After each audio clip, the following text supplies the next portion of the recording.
You ever look at your payslip? I mean, really look at it. You see that big, healthy number at the top, your gross pay. And then you look at the bottom number, what actually lands in your bank account, and it feels like it's been through a paper shredder. It just gets you thinking, there's no way it's like this for everybody. And you know what? It isn't. For the wealthiest people, they're playing a completely different sport by a completely different set of rules. Right. And to put that feeling into perspective, if you're a higher rate taxpayer here in the UK, you effectively work from the 1st of January all the way through February, March, April, right into May, just to pay off your tax bill for the year.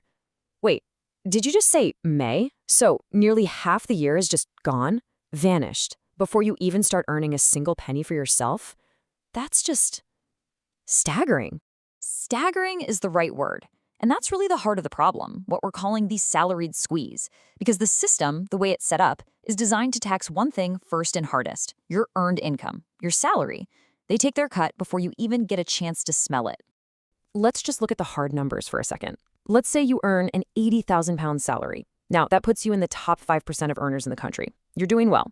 But after income tax, national insurance, all that, you're actually taking home around £54,000. That's a $26,000 gap. £26,000. That's not just a rounding error.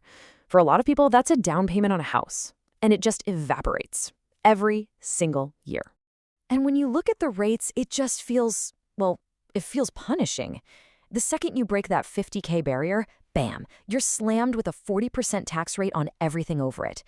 It genuinely feels like you're trying to climb a ladder, and for every rung you climb, someone is pulling the ladder up just a little bit higher. Exactly.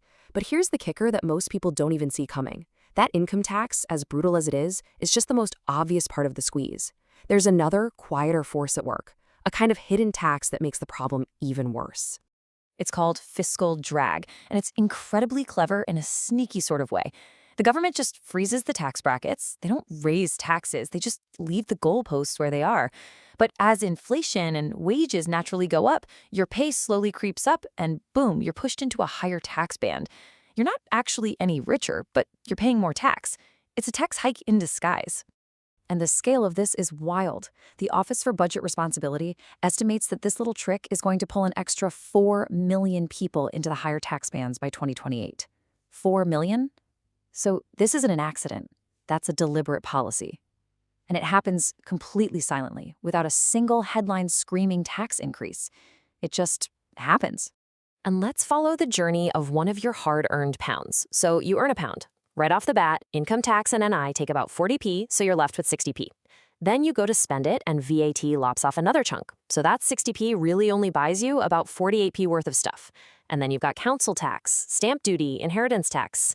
Over a lifetime of being taxed again and again, that £1 you worked for could be whittled down to less than 20 pence of actual value for you and your family. The government gets the rest. Okay, I've got to say, this is all feeling incredibly bleak. So if this system is so perfectly designed to squeeze every last drop out of people who earn a salary, how on earth do the super rich avoid it? What is their secret? Well, that's just it. They don't try to beat the system, they just play a different game entirely. And that game has 3 simple but profound rules. Rule number 1, don't take a big salary. Rule 2, put your money into things that go up in value, assets. And rule 3, and this is the one that changes everything, never ever sell. Hold on a second. Never sell? That's the part that makes absolutely no sense to me. If your wealth is all tied up in property or stocks and you never sell it, it's just a number on a spreadsheet, right? How do you actually use it? How do you buy things? How do you live your life? And that right there is the multi-billion-dollar question. The answer is a 3-step strategy. It's so famous in wealth circles that it has its own name. It's called buy, borrow, die. And it is the engine that allows the rich to live off their wealth, often completely tax-free. Okay, so step 1 is buy. It's pretty straightforward. You acquire assets that you expect to grow in value over time. So think property, shares in a company, maybe even art. And crucially, you often use leverage, like a mortgage, which is just a fancy way of saying you use the bank's money to control a much larger asset than you could afford on your own. Now, step 2, borrow. This is the absolute genius of the whole strategy. As your assets grow in value over the years, you don't sell them to get the cash. No. Instead, you go to a bank and you take out a loan against the new, higher value of your asset. And this is the legal distinction that the entire strategy hinges on. A loan is not income. It's classified as debt.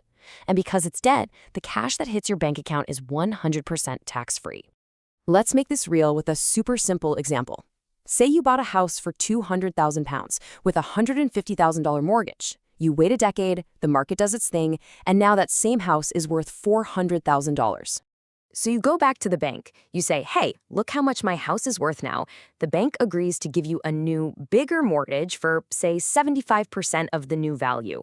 So you get a new loan of £300,000. Okay, so let me see if I've got this.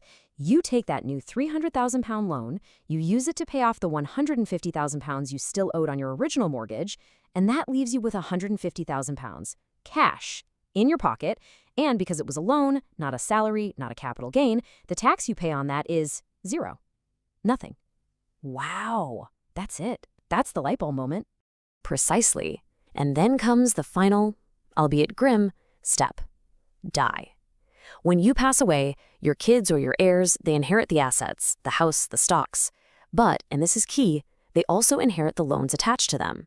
That debt significantly reduces the taxable value of your estate, which means wealth can be passed down to the next generation while paying minimal or sometimes even zero inheritance tax.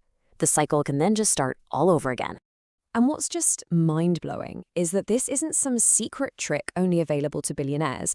The principle is exactly the same, whether you're Elon Musk borrowing billions against his Tesla shares, or a landlord in Leeds borrowing a few £1,000s against her property portfolio. $1 billion or £10,000, the tax on the loan is exactly the same, zero. So when you peel it all back, you realize this isn't really about a clever tax loophole. It's a completely different way of thinking about money. It's a fundamental mindset shift, away from a focus on earning and towards a focus on owning. So what can you take away from all this? Well, the first thing is, this is complex stuff, so getting advice from a specialist accountant is absolutely crucial. Second, start training yourself to think in terms of assets, not just income. Third, and this is a big one, learn to see the difference between good debt, the kind you use to buy assets that grow, and bad debt, the kind you use for, a new TV. But honestly, the most powerful thing you can do is just understand that these rules exist.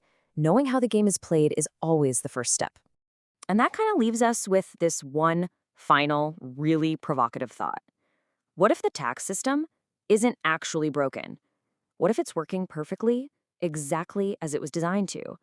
A system engineered to tax our labor as heavily and efficiently as possible while leaving a wide open highway for wealth to grow, be used, and be passed on almost untouched. It makes you realize it was never about finding the loopholes. It's about understanding you were playing checkers while they were playing a completely different game all along.